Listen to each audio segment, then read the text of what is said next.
Alhamdulillahirabbil alamin.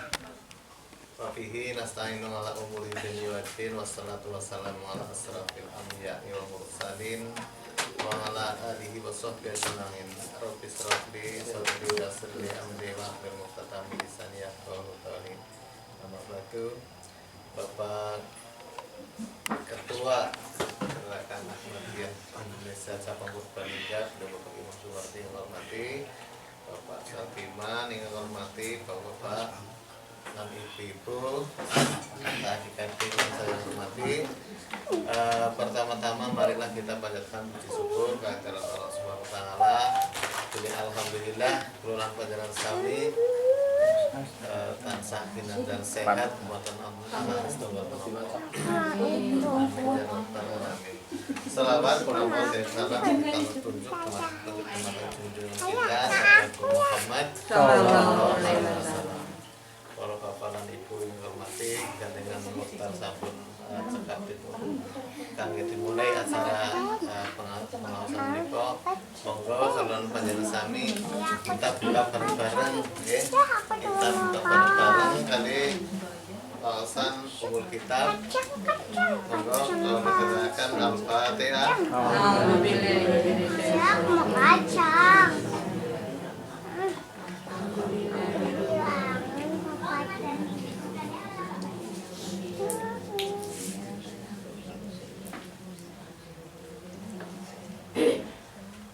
Pangapunten nggih, niki bolehnya assalamualaikum matos jureng niki praasalane bacaan ayat surat suci nggih. Dumateng Mas Salmono monggo kula semayaken pangapunten sedherek. Assalamualaikum warahmatullahi wabarakatuh. Waalaikumsalam. A'udzu billahi minasyaitonir rajim. Bismillahirrahmanirrahim.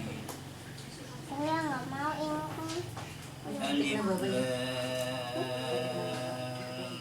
Mim.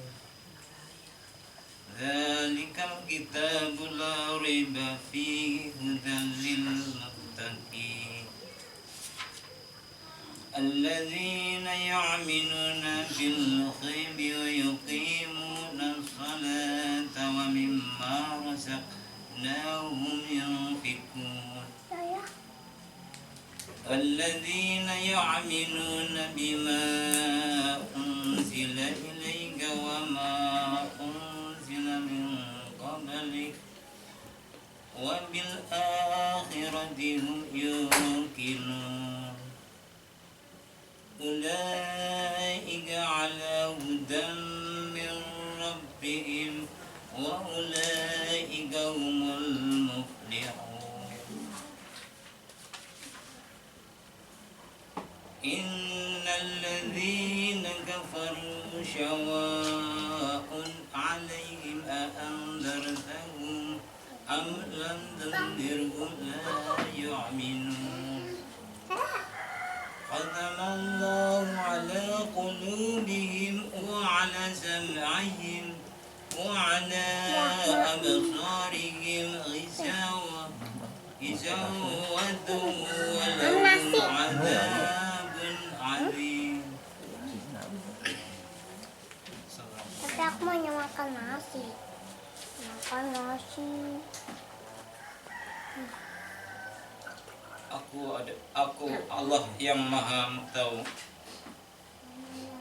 Kitab ini tak ada keraguan-raguan, dalamnya adalah petunjuk bagi orang yang memenuhi kewajiban dan menjaga diri dari kejahatan. Yang beriman dan yang gaib, yang beriman kepada yang gaib dan menegakkan sholat dan membelanjakan sebagian dari apa yang kami berikan kepada mereka, dan yang beriman kepada apa yang diturunkan kepada engkau dan apa yang diturunkan sebelum engkau, tentang akhirat mereka yakin. mereka tidaklah yang berada di jalan yang benar dari Tuhan mereka, dan mereka itulah orang yang beruntung. Sesungguhnya orang-orang kafir sama saja bagi mereka, apakah engkau memperingatkan mereka ataukah engkau tak memperingatkan mereka, mereka tak akan beriman. Allah telah nutup hati mereka dan pendengaran mereka, dan pada penglihatan mereka ada menutup, dan mereka mendapat siksaan yang berat. Sadaqallahul Azim. Assalamualaikum warahmatullahi wabarakatuh.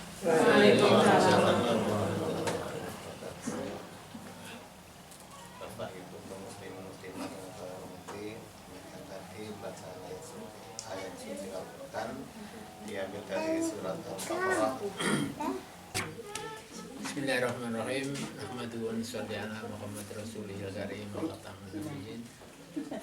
Assalamualaikum warahmatullahi wabarakatuh.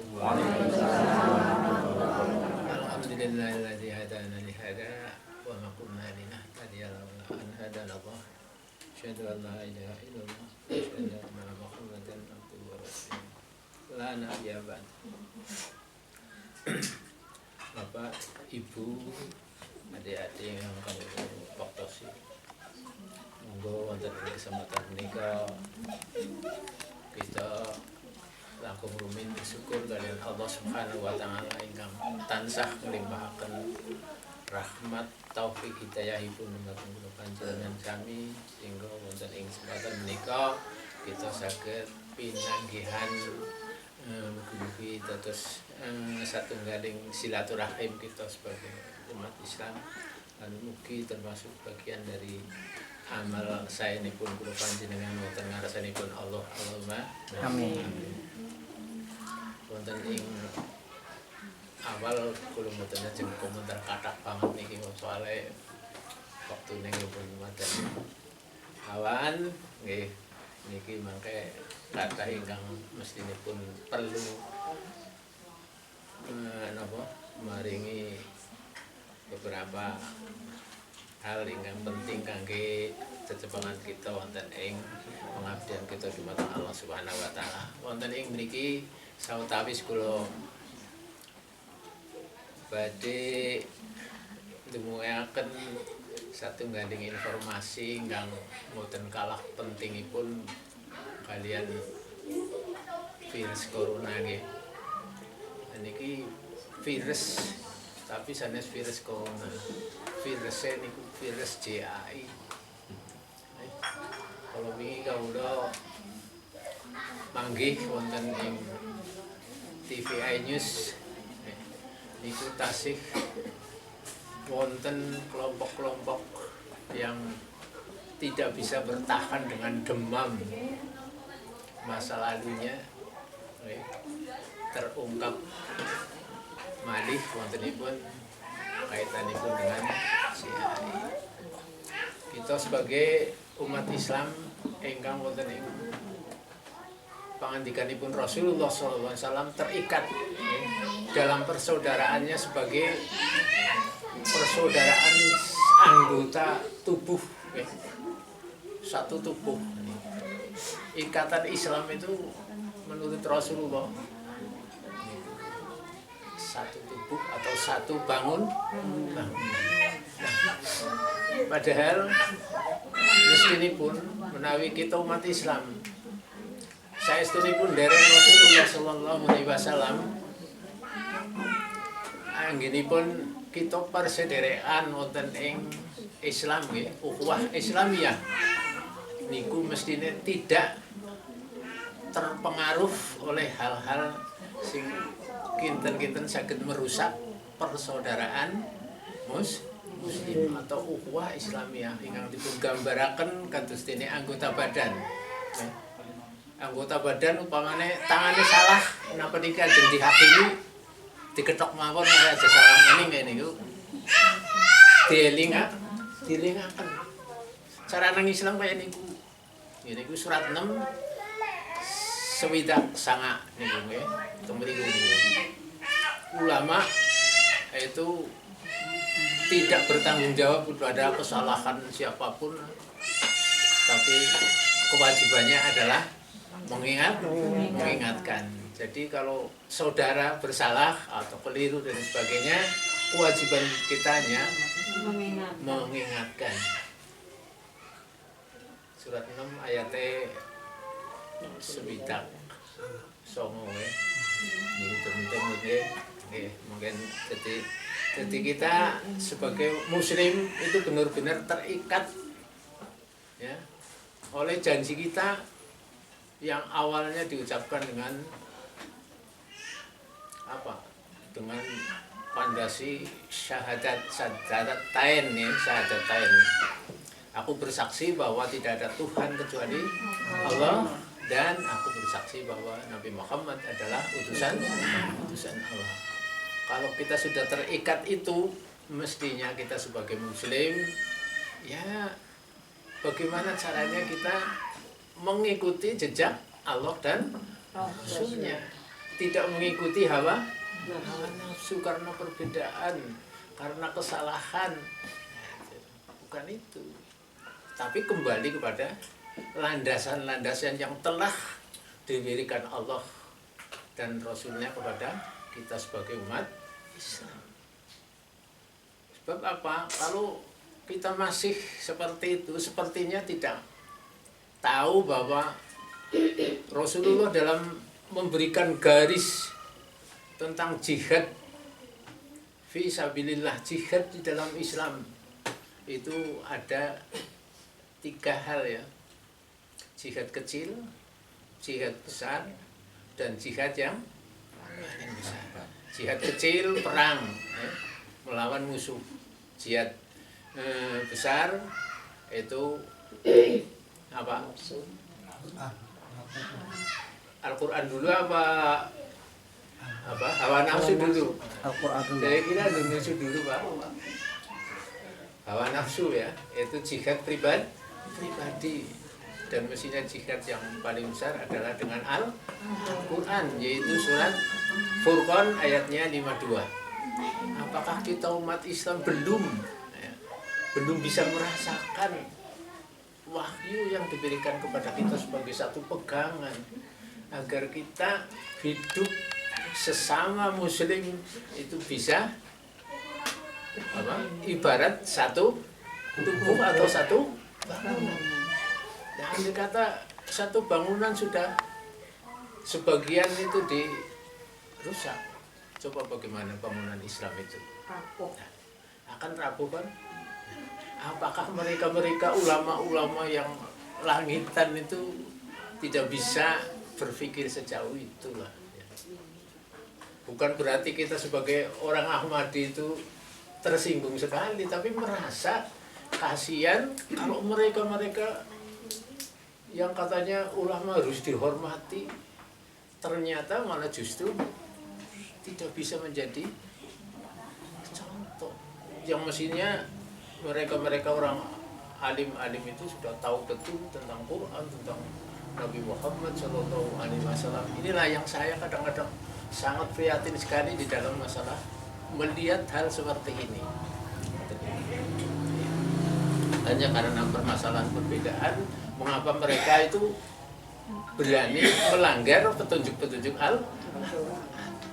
antara lain itu yang kewajibannya hanya apa? Istilahnya memberi peringatan. Saya ambilkan satu contoh di dalam Al-Quran, surat 2792 2792. Oke, Pak.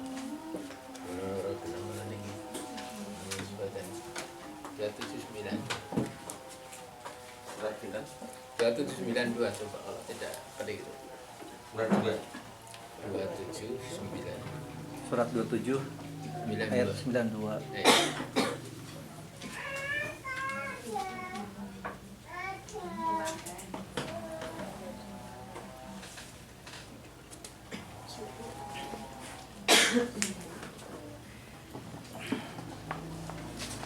Dan aku diperintahkan supaya membaca Al-Quran. Maka barang siapa berjalan benar, maka ia berjalan benar untuk jiwanya. Dan barang siapa berjalan sesat, maka katakanlah, aku hanyalah golongan orang yang memberi ingat. Itu saya kira cukup jelas di dalam memberikan suatu pengertian ya. Seperti dari awalnya tadi surat 6 ayatnya 69 ya. Bahwa Rasulullah sendiri itu tugasnya menyampaikan Al-Quran atau membacakan Al-Quran, membacakan ayat-ayatnya, dan dia terhadap golongan-golongan orang yang sesat, mereka tidak ada untuk cara istilah Jawa ning ngaru biru ngaru biru di situ.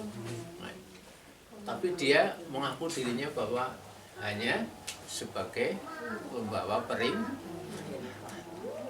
Rasul saja begitu terhadap orang-orang yang sesat, supaya diingatkan tingkatan ulama-ulama yang sudah begitu tidak sampai kepada pemahaman yang pemahaman saya yang salah, pemahaman mestinya harus itulah yang dilaksanakan, karena petunjuk Allah dan petunjuk Rasul. Siapa yang tidak tahu bahwa itu adalah petunjuk yang tidak menyesatkan, petunjuk yang paling.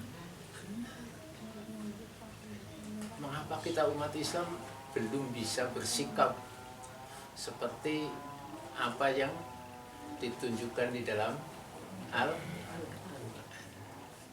Nah inilah saya kadang-kadang ya sangat merasa prihatin sekali kalau melihat kondisi umat Islam seperti itu. Padahal umat Islam adalah umat yang rahmatan lil alamin, dan Islam adalah agama ya'lu wa la yu'la alaih, yang luhur dan tidak ada yang lebih luhur. Tapi malah justru melihat golongan-golongan agama yang kelihatannya tidak luhur, dianggap tidak luhur saja, bisa menunjukkan sikap persahabatan yang tidak pernah konflik. Coba di dalam agama Nasrani berapa golongan? 72 golongan. Kita 73 golongan. Tapi di sana kelihatannya tidak pernah ada konflik karena masalah keyakinan atau agama yang di depan umat lain. Nah, inilah yang perlu kita prihatinilah ya. Itu harus dengan ilmu. Tapi umat Islam sudah sepertinya demam itu sulit untuk dikebalkan ya. Sebenarnya kekebalan itu bagi umat Islam itu sendiri adalah yaitu kembali kepada kalimat pertama pada saat kita ikrar menjadi orang Islam. Asyhadu an la ilaha illallah wa asyhadu anna Muhammadar Rasul. Dan kalau kembali kepada kata-kata muslim, al-muslimuna man salimal muslimun min lisanihi wa yadihi. Sebenarnya orang Islam, yang dikatakan orang Islam itu apabila orang lain itu selamat dari lisan dan tangannya. Mengapa kita umat Islam, sama-sama umat Islam, tidak bisa selamat dari lisan atau tangannya? Nah inilah yang perlu saya sampaikan pada bapak-bapak dan ibu-ibu. Mudah-mudahan ini menjadi satu pondasi yang kuat untuk kita persahabatan sesama muslim. Jangan sampai berani ya istilahnya berjalan di luar garis-garis usahakan kecuali kita lupa atau kita lalai. Nah inilah pesan saya, mudah-mudahan kita sebagai keluarga GAI khususnya dan simpatisan akan bisa menjaga diri, jangan sampai terpancing oleh hal-hal yang berakibat negatif. Seperti saya kemarin pada saat di Karangjambe menunjukkan bahwa sebenarnya umat Islam di dalam menghadapi penghinaan seperti apa harus mensikapinya. Kemarin sudah itu. Disitulah umat Islam belum bisa ya mengendalikan dirinya untuk tidak menahan marah. Padahal Rasulullah sendiri dengan pesannya adalah la tahtub, jangan marah. Tapi kita malah sudah sepertinya seperti bahaya laten apa bahaya apa itu. Kelihatannya kalau ada sedikit tersinggung saja terus marah. Nah inilah, mudah-mudahan kita sebagai warga GAI dan simpatisan akan bisa menelusuri, mengikuti jejak-jejak petunjuk Allah dan Rasulnya, walau menurut kemampuan kita, tapi ada niat untuk memperbaiki perjalanan Islam itu sendiri. Sebab tugas kita adalah menjaga Islam dan menyiarkan Islam. Menjaga Islam, ya bagaimana Allah di dalam memberikan petunjuknya atau Rasul memberikan petunjuknya. Kalau kita tidak boleh marah, kalau kita disakiti dengan suara penghinaan, supaya tinggalkan dengan cara yang baik, supaya dicuekin saja gitu. Nah kalau kita melihat orang yang bersalah, mestinya harus diperingatkan kalau mau. Nah inilah yang saya sampaikan untuk kali ini. Mudah-mudahan bisa memberikan satu gambaran-gambaran bahwa kita sebenarnya yang bertugas untuk menjaga Islam, ikutilah petunjuk Quran dan Sunnah mampu kita.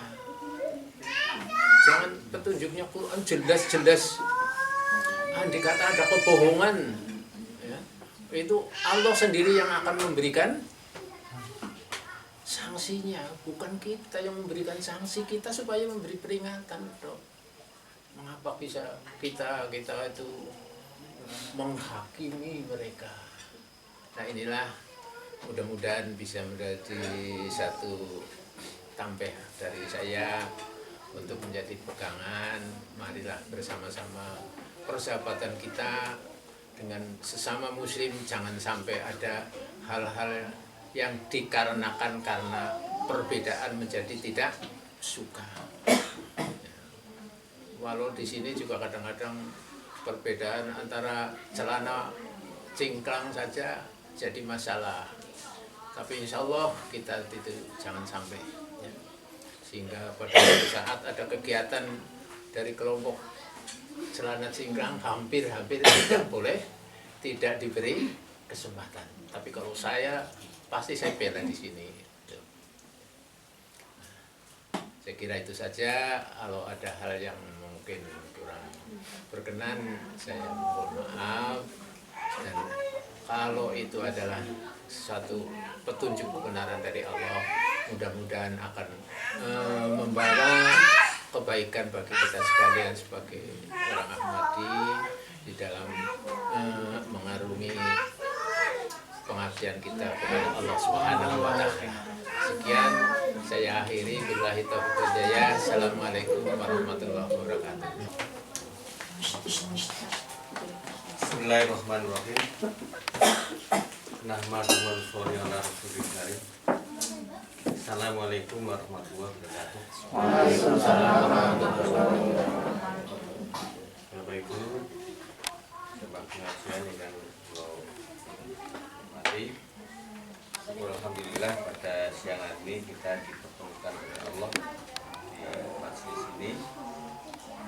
Kemudian Allah selalu memberi kekuatan pada kita. Semoga Allah selalu melindungi kita semua. Sholawat serta salam semoga tercurah kepada uswah kita, kepada panutan kita, kepada baginda Muhammad Rasulullah Muhammad, pada para sahabatnya, pada keluarganya, dan sekaligus kepada umatnya yang selalu setia kepada ajaran dan sunnah. Bapak Ibu sekalian saya hormati, kita sebagai warga Ahmadi, dengan apa yang disampaikan oleh Pak Imam tadi, ya sebenarnya ya sangat prihatin sekali. Termasuk kalau kita kalau kita tengok di dalam dari sejarah perjuangan GAI yang didirikan oleh Bapak Soeharto sampai sekarang, ini sebenarnya ya juga sangat prihatin. Tapi prihatin ini jangan sampai melunturkan kekuatan kita, karena pendiri Ahmadiyah Hazrat Mirza Ghulam Ahmad itu sudah memberi sangu kepada kita, dan cukup sudah luar biasa. Dengan adanya Fathil Islam itu, kalau warga GAI itu Aku mau beli jajan yang kayak gitu. unik betul itu ya, unik betul dalam Fathil Islam itu sama. Kendala-kendala seperti apa itu ya akan memberikan kekuatan kita. Dan apa yang dijalankan oleh Hazrat Mirza Ghulam Ahmad Aku mau beli dari mulai lahirnya sampai sekarang itu ya sebenarnya sunatullah saja, ya sama seperti perjuangan zaman Rasulullah. Ketika Islam di tengah-tengah bangsa Arab jahiliyah, itu luar biasa. Sama seperti Hazrat Mirza Ghulam Ahmad menyampaikan misinya. Mas Arya lagi makan. Tapi proses kemenangan Islam sejak zaman Muhammad itu saya kira ya sunatullah saja. Yang tidak, yang namanya kemenangan itu sudah datang sekonyong-konyong, nggak akan. Zaman Rasulullah juga sama. Ya, maka Bapak Ibu sekalian yang saya hormati, kita sebagai warga Ahmadi, jadi kebetulan ini masih saatnya kita memperingati lahirnya seorang tokoh yang namanya Rasulullah Muhammad SAW. Itu ya kita tiru, kita teladani beliau. Dan yang namanya keberhasilan itu ya memang nggak bisa diraih dengan bertupang dagu, harus diraih dengan perjuangan yang luar biasa, perjuangan yang sangat keras. Memang kadang-kadang saya itu pernah rasa-rasaan saya Pak Satima, kita itu dari putra tokoh-tokoh kita yang mulai dari Pak Ahmad Muhammad, dari Pak Iwan, dari yang kalau Bani Mas itu ya dari Pak Hussein, dari Pak Ragu, Pak Ali Friken.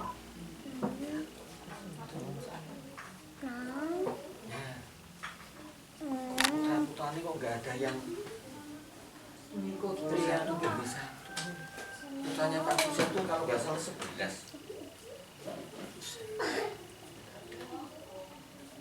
Putranya Pak Iwan itu 4. Putranya Pak Ali Friken, begitu Pak Susilo meninggal ya sudah. Sekarang tinggal Bu Susilo. Dan ini mari kita jawab dalam diri kita masing-masing. Ya. Itu karena kodratus sunatullah seperti itu, atau kita belum melaksanakan Islam yang telah ditinggalkan oleh Hazrat Mirza Ulama kepada kita. Ya.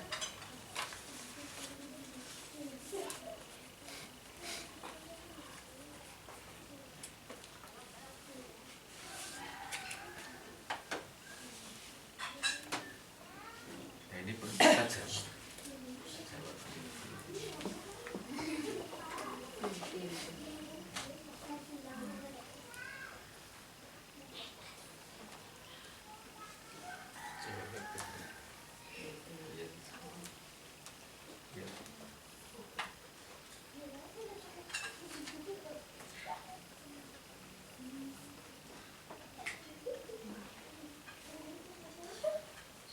Saya juga sama prihatin punya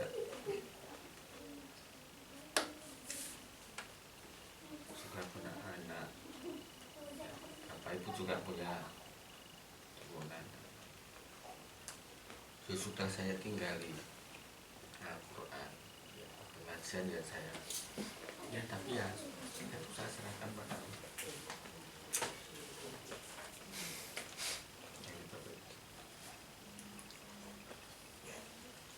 Kemudian secara lembaga ya kita juga punya istilahnya sekolah, dan pendiri kita itu mempunyai wasiat bahwa lembaga yang namanya sekolah Piri itu untuk meneruskan atau kelangsungan pengkaderan kita. Di Jogja ada, di Lampung ada, di Purwokerto ada. Ini saya punya doa restu, ya mohon doa restu kepada Bapak Ibu sekalian. Ya, di Purwokerto itu ya mudah-mudahan ini merupakan merupakan salah satu embrio untuk apa yang dicita-citakan oleh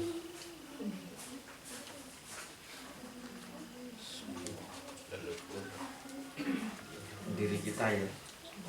Jadi Purwokerto itu sudah ada yang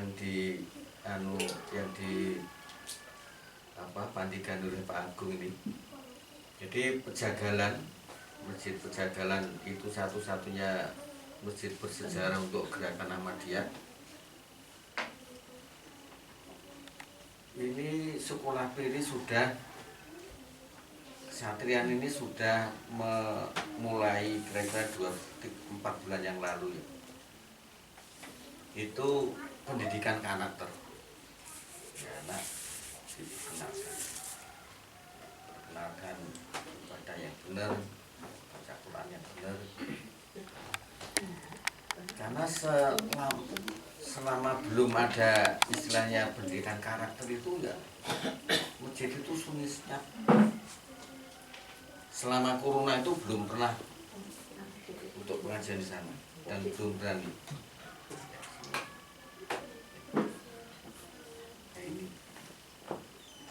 Ini yang ngajar pendidikan karakter kan ada pendamping satu dan guru ngajinya saya sama Pak Satima. Nah, ini mohon doa restu, mudah-mudahan ini berlangsung terus.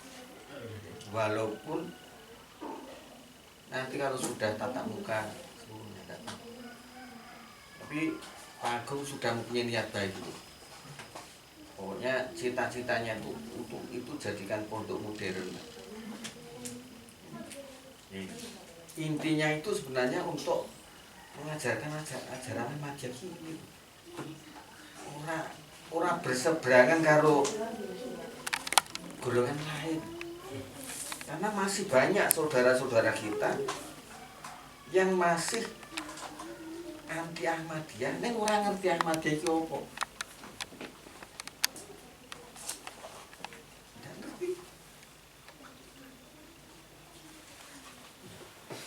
Jadi bagaimana sikap seperti itu kan Karena saya merasakan sekali ya. Jadi ketika saya pindah dari Pejagalan ke rumah saya, itu terasa betul.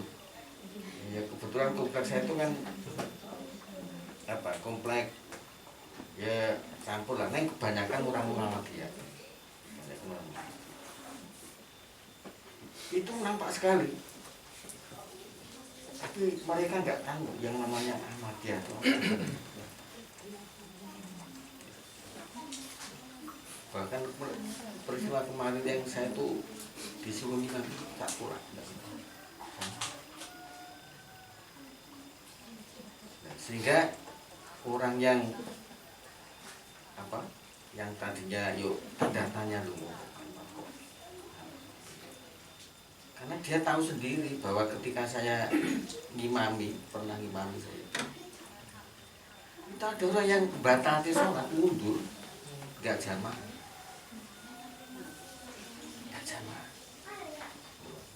Berarti ini menganggap bahwa Ahmadiyah ini di luar Islam.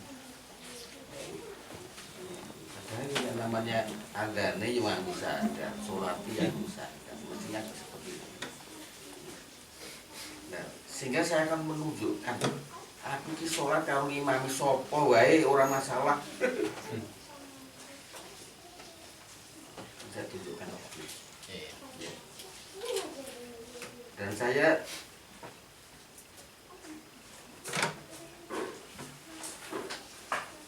artinya tiap minggu ada pengajian. Saya insya Allah akan datang.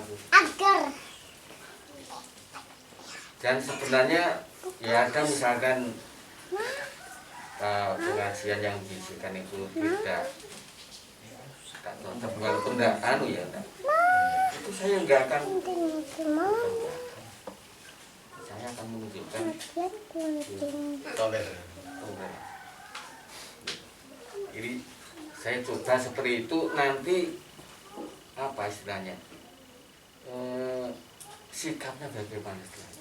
Yang Islam seperti sama, saya kira seperti misalkan Pak Agung itu di perumahan sama, pasti dijauh, pasti. Dan itu memang apa ya, cobaan bagi orang. Jadi intinya kalau janji kita 10 itu kita tepati dan fakir Islam itu benar-benar kita jalan, insya Allah. Justru inilah yang akan mewujudkan Islam yang sebenarnya. Islam yang sebenarnya. Jadi orang yang tadinya menolak atau bahkan membenci itu ya, nanti kalau dia itu paham betul Ahmadiyah sebenarnya, saya yakin, mempunyai keyakinan bahwa mereka akan menerima. Ternyata kurang Ahmadiyah. Jadi yang seperti yang sejarah yang sudah kita ikuti ini, saya baca dalam sejarah Ahmadiyah di Indonesia itu gerakan Ahmadiyah itu didirikan oleh berapa gelintir orang, betul itu. Ya. Malah kalau nggak salah jasa pertama itu hanya berapa, 29 orang enggak. Tapi kan kekuatannya kan luar biasa itu. Dalam sejarah itu yang namanya Pak almarhum Pak Kelan itu uang pribadinya itu untuk membeli percetakan. Dalam sejarah kalau segala seperti itu. Benar Pak Sardiman ya? Pak Kelan. Pengorbanannya luar biasa. Nih. Oleh sebab itu Bapak Ibu sekalian, kita sudah istilahnya dilihat lahir batin.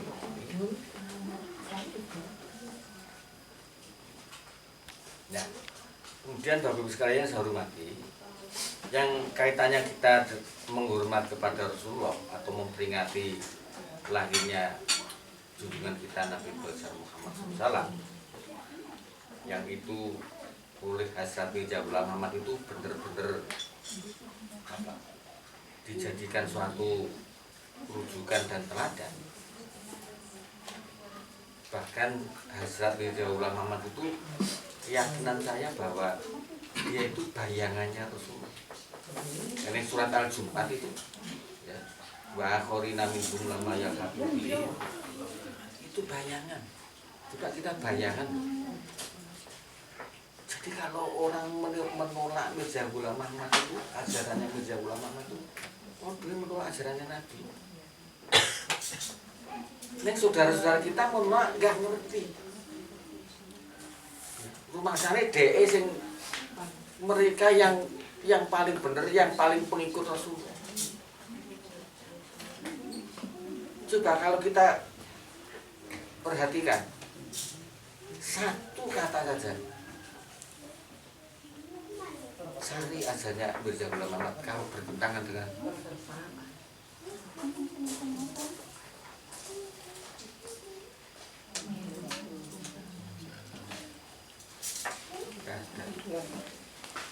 ya. Oleh sebab itu Bapak Ibu sekalian, siang hari ini mari kita berupaya uswah kepada Nabi kita Rasulullah Muhammad SAW yang dicontohkan oleh Rasulullah. Dan mari kita kaji akhlak Rasulullah ya, dalam surat As-Sams. As-Sams itu surat 91 ya, maka namanya surat saja dibagikan namanya surat As-Sams, matahari.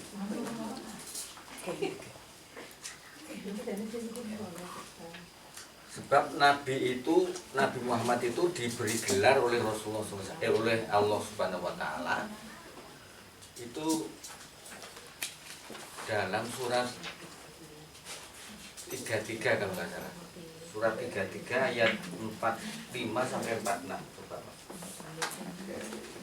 33 ayat 5 46.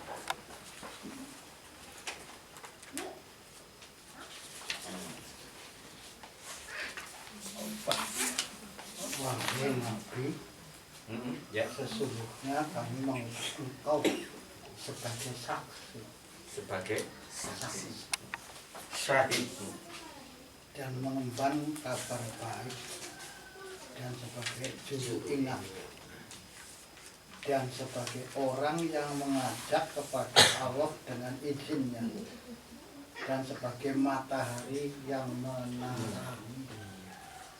Matahari yang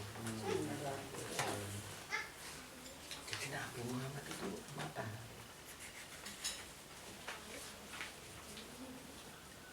Sehingga dalam surat itu, dalam surat As-Sams itu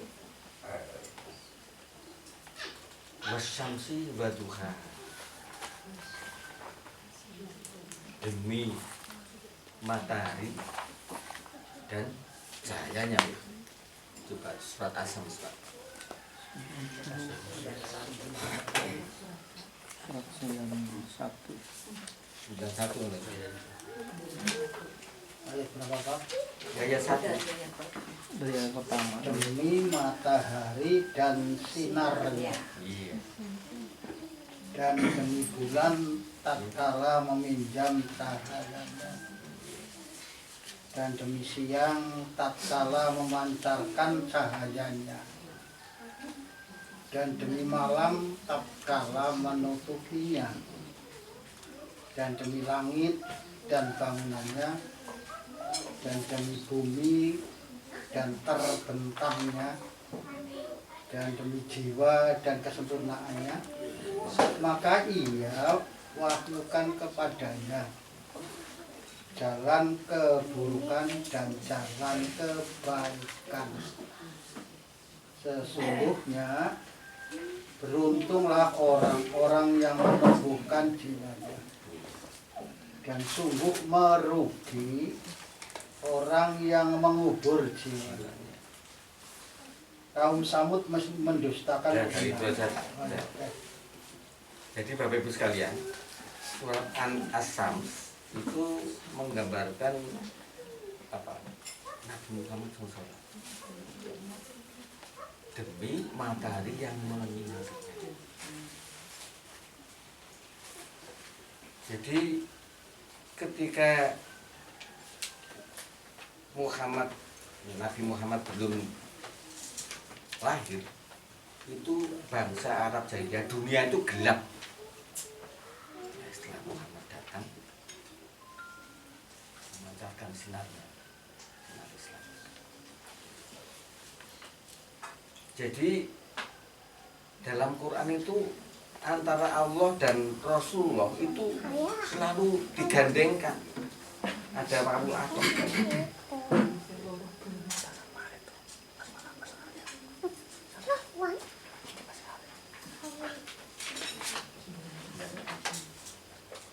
Jadi artinya kalau Allah itu merupakan cahaya yang sempurna dalam surat An-Nur itu ya, cahaya di atas cahaya, cahaya di atas cahaya. Itu ya, itu yang mengutus Rasulullah itu ya, utus otomatis sudah memantulkan cahayanya kepada Rasulullah. Nah itulah merupakan apa, sunatullah atau sifat yang ada di dalam diri manusia.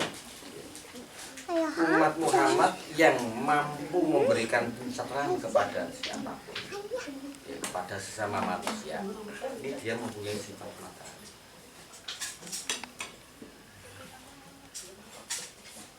Dan demi bulan yang memantulkan cahayanya.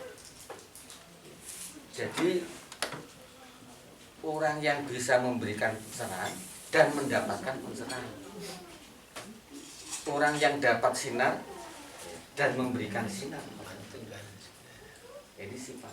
Demikian Rasulullah mempunyai sifat matahari dan mempunyai sifat bulan. Beliau Rasulullah SAW mendapatkan pencerahan atau sinar dari Allah Subhanahu Wa Taala, dan beliau bisa menularkan kepada umat ini. Jadi karena manusia itu adalah apa? Mikrokosmos. Manusia itu jagat alam. Jadi sifat-sifat apa yang terbabar di alam semesta ini sebenarnya juga tercermin, terdapat di dalam dirinya. Jadi manusia itu ada mataharinya, ada bulannya, ada bintangnya, ada buminya. Dan kata-kata wa demi itu kan yang bersumpah Allah. Wal asri demi waktu, wasyamsi demi matahari, wal ard demi. Kata-kata sumpah itu hal yang sangat apa? Sangat wigati. Yang penting. Contohnya kalau bapak ibu itu dituduh untuk berbuat yang tidak baik, dituduh maling misalnya, padahal tidak. Sumpahnya dalam Islam kan sumpah wallahi, demi Allah. Kan negatif, orang diunggah atau dituduh. Nah ini yang bersumpah ini Tuhan loh. Yang bersumpah itu Tuhan terhadap ciptaannya sendiri. Wong yang bersumpah manusia saja untuk meyakinkan, ya ini sumpah Tuhan. Ini berarti sangat negatif betul.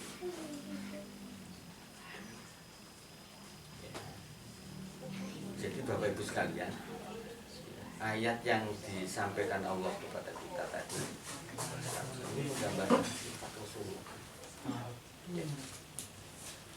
Jadi dan ini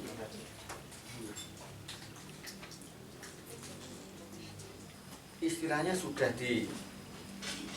dilakukan oleh mujadid kita Syekh Mirza Ghulam Ahmad untuk mewujudkan kesempurnaan Islam. Nah ini kemudian disebarkan pada kita, sehingga dia menyusun buku Fathul Islam itu agar supaya pengikutnya itu benar-benar mampu mewujudkan seperti surat As-Syams. Jadi gendu-gendu yang saya sampaikan tadi, kita jawab dalam diri kita. Apa kita belum melaksanakan yang diperintahkan Mirza Ghulam Ahmad? Atau memang ini ujian kita? Tapi saya yakin, nah, kita sebagai pengikut Hazrat Mirza Ghulam Ahmad itu mewujudkan Fathul Islam, saya yakin seyakin-yakin justru kita ini Ahmadiyah inilah yang akan mewujudkan kemenangan Islam.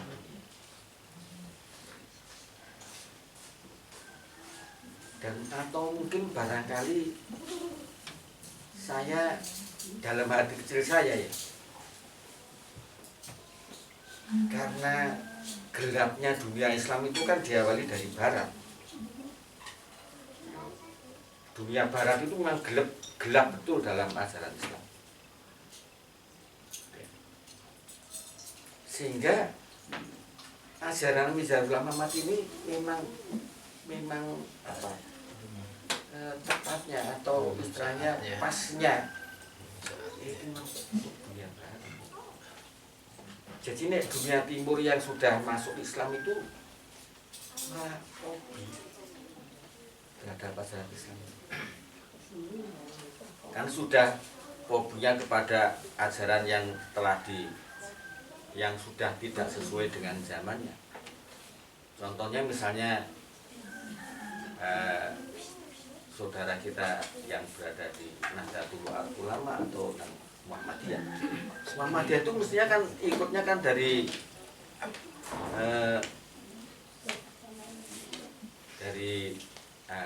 Mekah nih ya, nah kalau kita runut itu sebenarnya kan dari Kamaluddin Khawaja Kamaluddin mau jadi dapat ketujuh. Nah, dikembangkan muridnya ke Arab, ya. Sehingga Muhammad Ibnu Wahab kalau nggak salah. Dan sekarang Abdul Wahab ya. Ya, kemudian di Arab sana ada yang namanya Faham Wahabi. Ya. Nah, kemudian ulama kita dari Indonesia itu yang mengaji di Arab yang namanya Pak Ahmad Dhani. Ya. Itu yang ditajilkan sebenarnya kan menghilangkan khurafat, menghilangkan tahalul, dan menghilangkan bid'ah. Ini. Nah kalau mujadid kita itu kan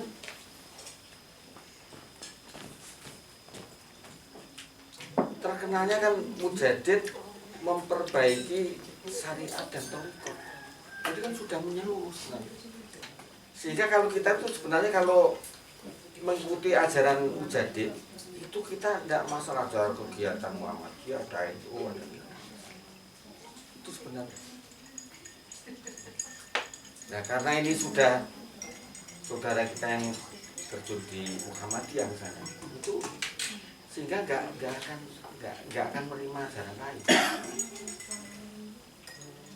Karena kan lebih dulu ini, ya ini ajaran Mirza Ghulam Ahmad kan ajaran yang paling baru, belakangan.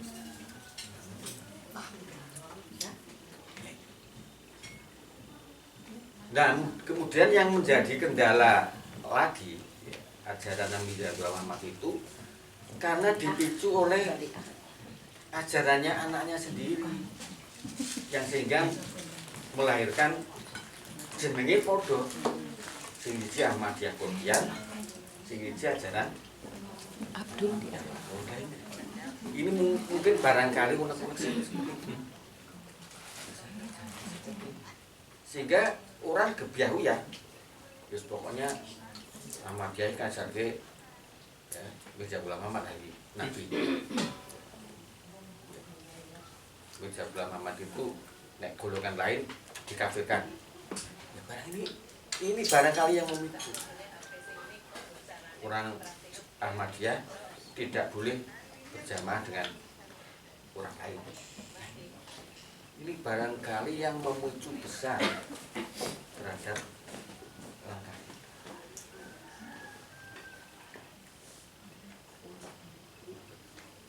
Jadi dalam surat As-Sams tadi, mari Bapak Ibu sekalian, kita berupaya seoptimal mungkin. Jadi supaya gerakan kita, ajarannya Mirza Muhammad itu benar-benar bersinar. Yang namanya bersinar itu ya, barangnya satu. Jadi ibarat mutiara yang jatuh di pasir, ya tetap satu mutiara. Mutiara tetap mutiara, bukan pasir. Nah kalau kita lihat dari sejarah yang dilakukan oleh Rasulullah dan para sahabatnya, seperti itu. Ya. Jadi perjuangan Nabi sampai terjadi perang yang walaupun itu sebenarnya dibenci dalam ajaran Islam, itu sampai dilakoni oleh Rasulullah. Itu karena saking apa ya? Ya, berlebihan. ya saking bencinya orang kafir terhadap Islam. Tapi kalau kita menurut di Islam yang di Indonesia khususnya, itu kan hampir sama dengan ketika Rasulullah dan orang kafir. Ya buktinya kan yang di masjid di Lombok itu kan sampai dibakar. Kan imannya kan hilang sama sekali, wong masjid itu dibakar. Jangan kan ke masjid, wong kelenteng, gereja, sinagog itu saja nggak boleh dalam Quran dibakar, nggak boleh. Tempat ibadah dibakar nggak boleh. Itu kan saking bencinya luar biasa. Neng alhamdulillah tidak berlaku untuk gerakan Ahmadiyah. Yang berlaku kan hanya jembatan. Tapi itu pun saya nggak setuju, nggak cocok itu. Masjid kok dibakar. Ini kan sudah saking hilangnya ruh iman. Nah kalau kita dalam surat As-Sams tadi, manusia yang sempurna itu adalah orang yang punya jiwanya matahari, punya bulan, ya. Ya. Punya malam gelap. Malam itu menggambarkan orang mengistirahat, harus beristirahat. Siang itu menggambarkan orang yang bekerja keras, berjuang keras, harus. Jangan jadi malam terus. Ya, jadi kalau malam terus ya gelap, tidur terus. Dan bumi terbentangnya luas. Memang dia harus punya sifat bumi. Bumi itu mendapatkan jembar duduk, sabar. Ya. Karena sabar itu salah satu sifat yang harus ada pada umat Muhammad. Maka sampai disebutkan dalam surat Ali Imran itu, ya ayyuhalladzina amanu sabiru wa sabiru wa rabitu. Wahai orang-orang yang beriman, bersabarlah kamu. Karena salah satu syarat untuk terwujudnya cita-cita ini Nabi Muhammad memberikan wasiat kepada kita, mencontohkan kepada kita harus sabar dan sholat. sabar dan sholat. Ya ayyuhalladzina amanu ta'inu bisobri wa innaha lakabiratun illa berat. Jadi Rasulullah itu dulu memikirkan umatnya, orang-orang kafir itu ya seperti itu, berat itu.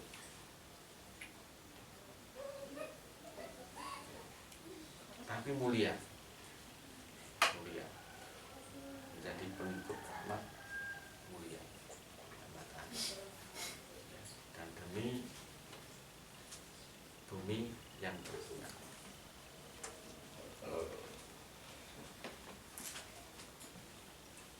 Kemudian manusia harus mempunyai cita-cita luhur, menggambarkan apa? Terbentangnya langit dan tanpa tiang. Ini manusia yang sempurna harus punya cita-cita yang luhur. Salah satu cita-cita yang luhur yang diajarkan oleh Nabi Muhammad yang juga ditularkan pada Mirza Ghulam Ahmad. Mirza Ghulam Ahmad kan mengeluarkan buku yang namanya Fathul Islam, itu kan mempunyai cita-cita mewujudkan kemenangan Islam.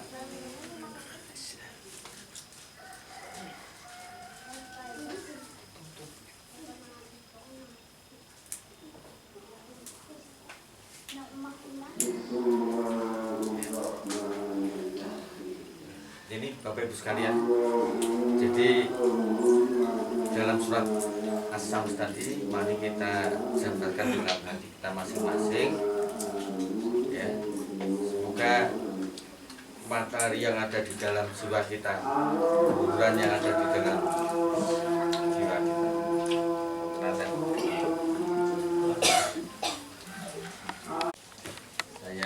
pertama saya mohon maaf ya, kalau saya menyampaikan unek-unek gitu ya. Itu memang saya tuh orang cengeng ya. Kadang-kadang ya ini apa ya, jangan suara hati betul tuh. Nangis itu saya masakin anak saya sendiri. Maka sampai ibunya itu pesan ya, sampai kowe nek ning dinggon nek bapak ibu siraono wis kowe aja nganti lali karo njupuk jagalan. Wis apik nggih. Tapi kadang-kadang saya buang-buang itu kan ketika anak saya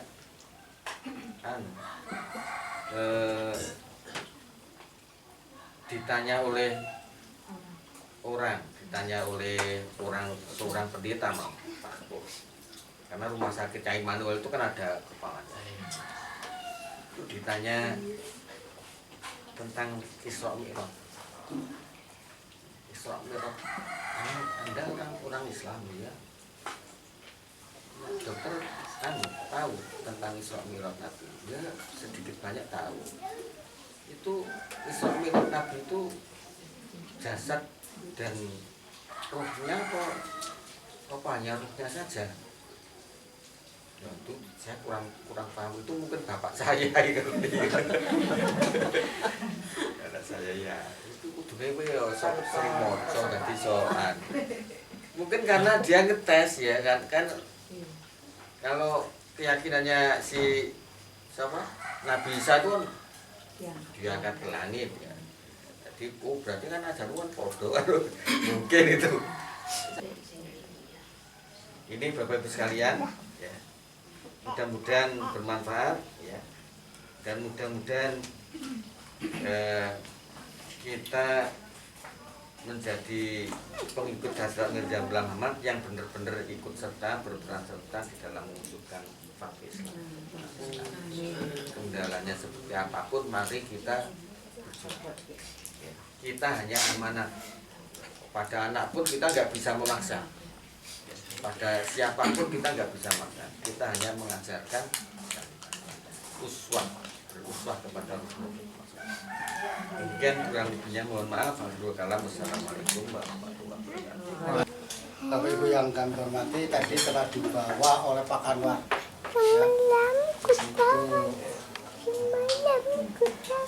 Apa ya katakanlah semacam dihipnotis tegang gitu tegangnya. Nah, menyenangkan sekali. Saya juga senang sekali apa yang disampaikan. Tapi perlu dipahami bahwa Mirza Ghulam Ahmad itu mempunyai tugas hanya dua. Ini yang harus dipahami. Yaitu Isatul Islam, Waqifatul Islam, titik gini.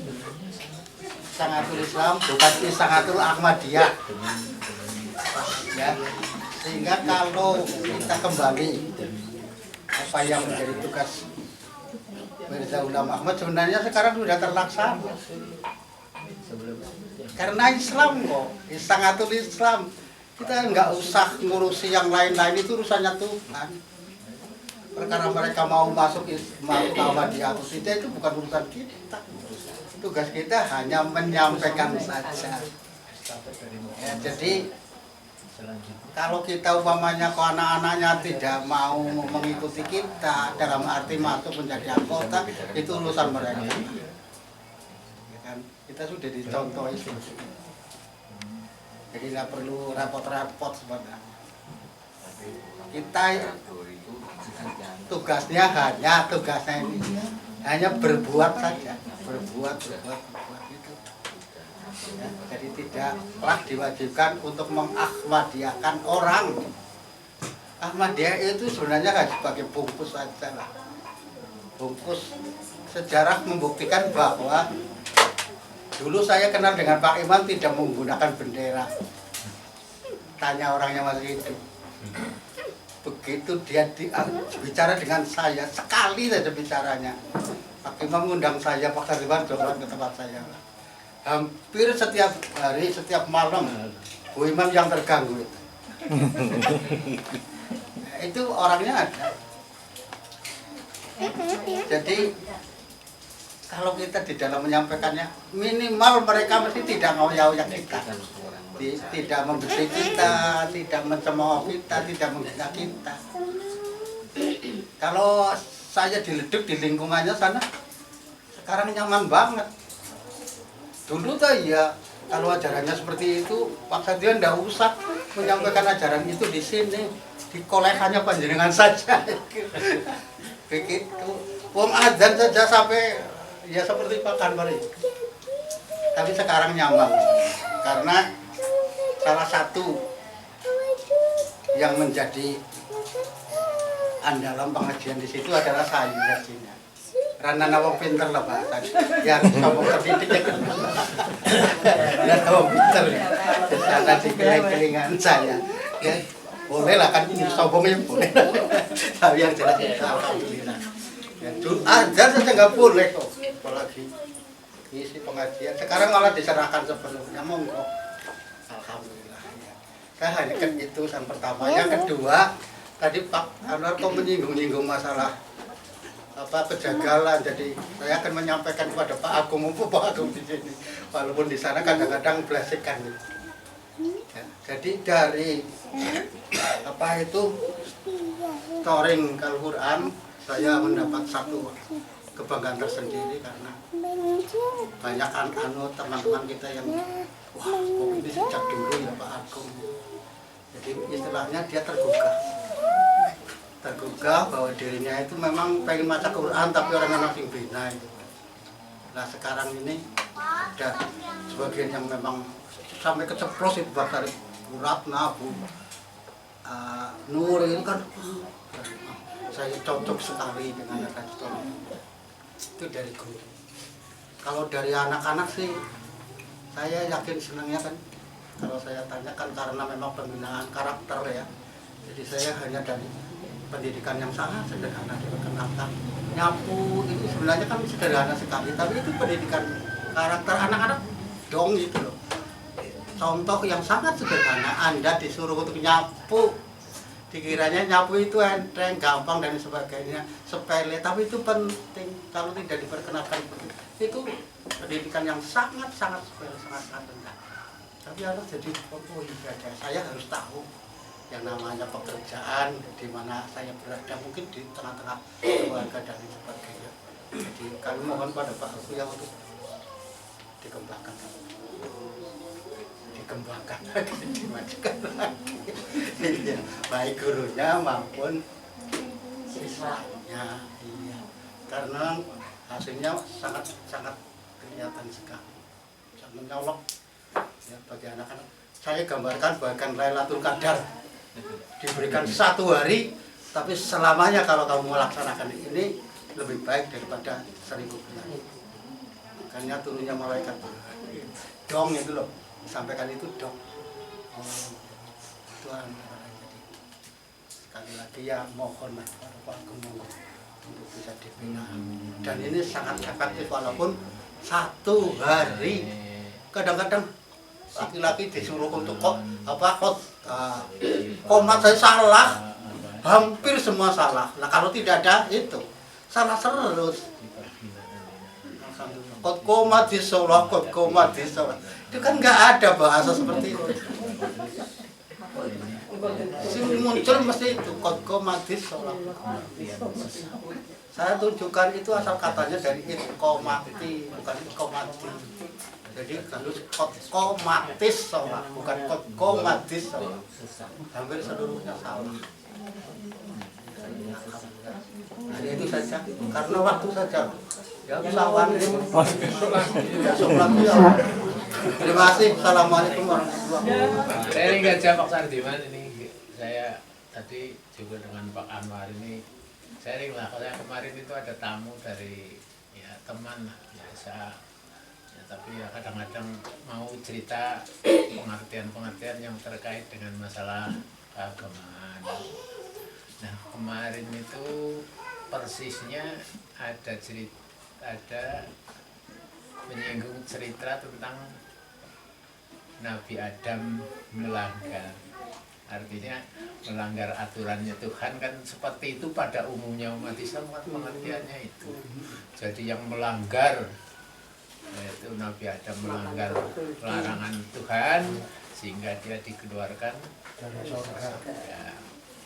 Nah, gambaran itu kemarin saya berikan komentar kalau itu sebenarnya menurut saya itu adalah dongeng saja, itu cerita Nabi Adam ya, ceritanya mereka kan Nabi Adam, bukan Adam dalam arti pengertian manusia. Yang kalau Nabi itu jelas terjaga ya, terjaga kemaksumannya atau maksumannya antara lain dengan Al-Hajj 52, yaitu akan bisa memberikan satu komentar kepada kita atau pengertian kepada kita bahwa setiap Rasul atau Nabi itu punya keniatan, itu setan langsung membisikkan kepada Nabi, sekalipun jangankan kita ya, tidak dibisiki, Nabi saja dibisiki, tapi bisikannya itu dihapus oleh Allah. Dihapus itu dalam surat Al-Hajj 52, surat 2252. Terus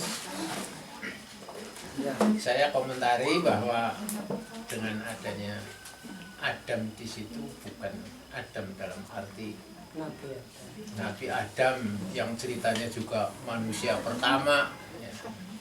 Itu sampai kepada rentetan manusia pertama itu di situ.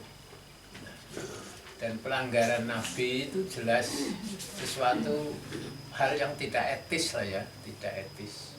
Kenapa umat Islam bisa seperti ini? Nah, inilah karena itu dongeng yang pertama kali mungkin keluarnya dari kaum Nasrani, ya, kaum Nasrani. Tapi umat Islam tertular oleh ilmu-ilmu mereka. Nah ini, jadi umat Islam itu sebenarnya banyak tertular ilmunya dari mereka, termasuk Nabi Adam manusia pertama. Kemudian manusia diciptakan dari tulang rusuk, yaitu Siti Hawa. Saya katakan bahwa itu sebenarnya ajaran dari Injil, bukan dari Al-Quran. Nah, terus setelah sampai kepada manusia pertama, dia kok rasanya mudeng sekali gitu. Ya. Bapak-bapak, sejarah daripada penciptaan dunia itu yang terakhir adalah ciptaan manusia. Ya. Ciptaan manusia itu yang diciptakan, wallahu ambatakum minal ardi nabata, diciptakan seperti tumbuhan dan sudah berpasang-pasangan, sehingga di situ ada yang berkulit hitam, ada yang berkulit putih dan ini sebagainya, sehingga tidak akan ada muncul misalnya pohon kelapa tumbuh pisang, pohon pisang tumbuh kelapa. Nah, seperti itu. Jadi kalau kulit hitam ya menurunkan kulit hitam, kulit putih menurunkan kulit putih. Sebab sudah diciptakan pada saat itu seperti tumbuhan yang sudah berpasangan laki-laki dan perempuan. Itu sepertinya mudeng sekali gitu. Rasanya ya katanya orang cerita-cerita sing ngayawara termasuk Nabi Adam, manusia yang berdosa, padahal ayatnya manusia yang terjaga. Nah inilah antara lain sebenarnya kita menghadapi mereka itu kadang-kadang saya usahakan untuk bisa seperti itu, sehingga saya alhamdulillah belum pernah ya, walau Ahmadiyah itu termasuk kelompok yang seperti sangat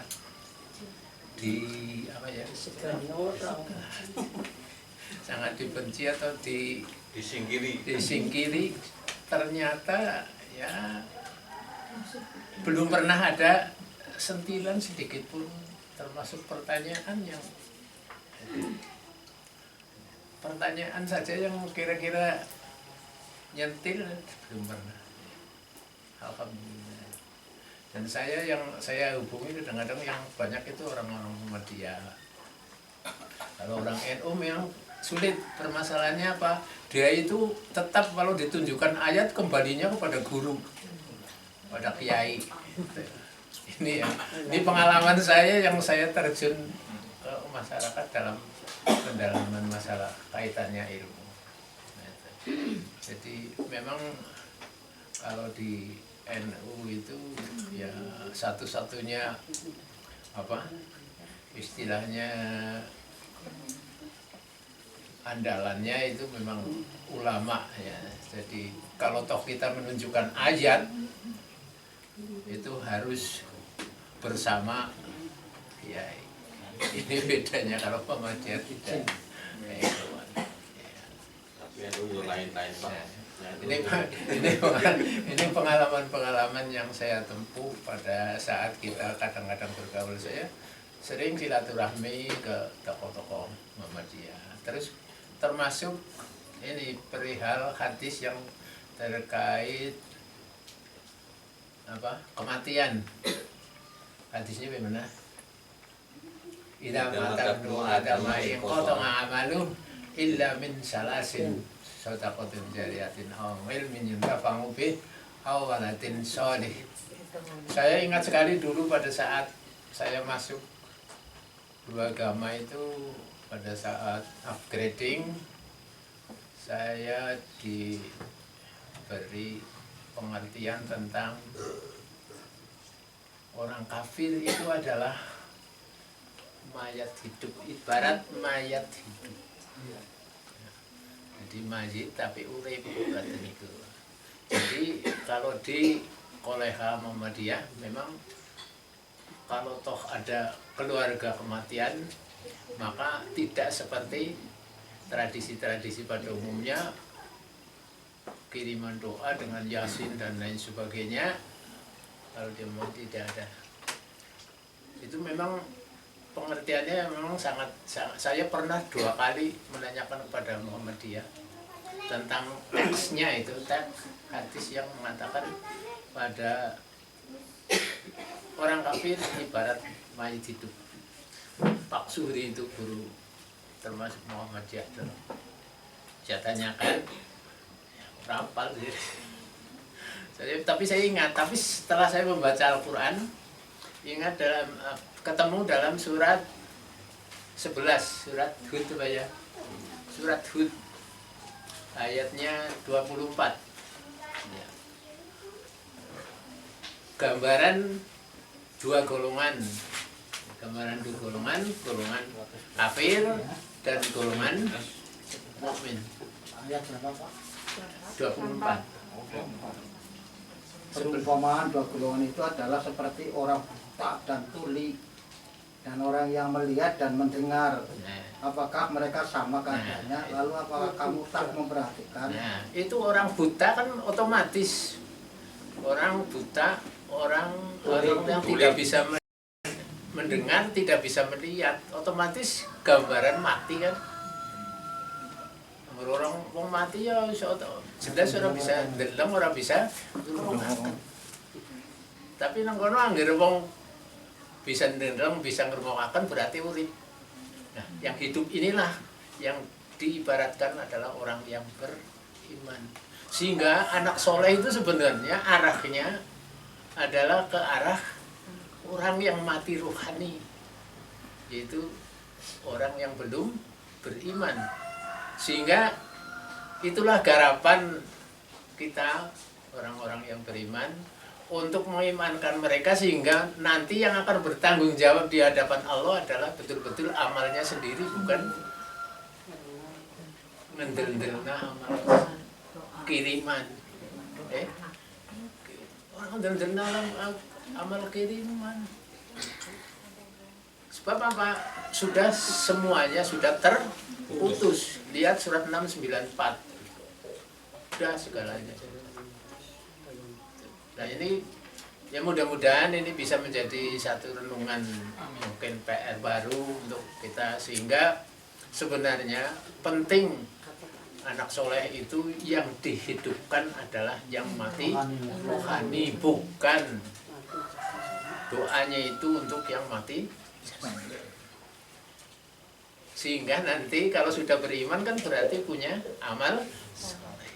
Sehingga nanti di hadapan Allah inilah sebenarnya pertanggungan jawab di hadapannya. Sebab apa? Sebab seseorang tidak akan mendapatkan apa-apa kecuali dengan amalnya sendiri. 53 ayat 39 itu. Najm 39 juga itu. Terus kalimat laha makasabat wa malaika makasabat. Mereka tidak akan memperoleh apa-apa kecuali apa yang telah mereka kerjakan. Nah inilah sebagai itu saja ya, tambahan sharing kita, apa itu tidak itu bagian daripada kekeliruan. Monggo Pak Sartiman. Saya kira nggak ada kekeliruan, karena di sini saya akan menyampaikan ini perwujudan kemenangan Ahmadiyah. Itu bahasanya. Walaupun dia tidak masuk Ahmadiyah, tapi pengertiannya Ahmadiyah. Karena kita Isyahatul Islam saja, bukan Isyahatul Ahmadiyah. Iya, Islam itu. Jadi pengertian-pengertian yang sementara ini kita temukan di antara mereka kan orang-orang hampir dalam menafsirkan salah. Mengapa? Karena mereka di dalam menafsirkan Al-Quran itu berdiri sendiri. Orang tahu dihubungkan dengan ayat yang lain, sehingga keliru. Sekarang ini sudah kelihatan sekali. Dulu kalau udah keliru, saya pernah diberi tahu bahwa kesan ilahi itu menjadi batan utama di Islam. Kesan ilahi dengan Islamologi.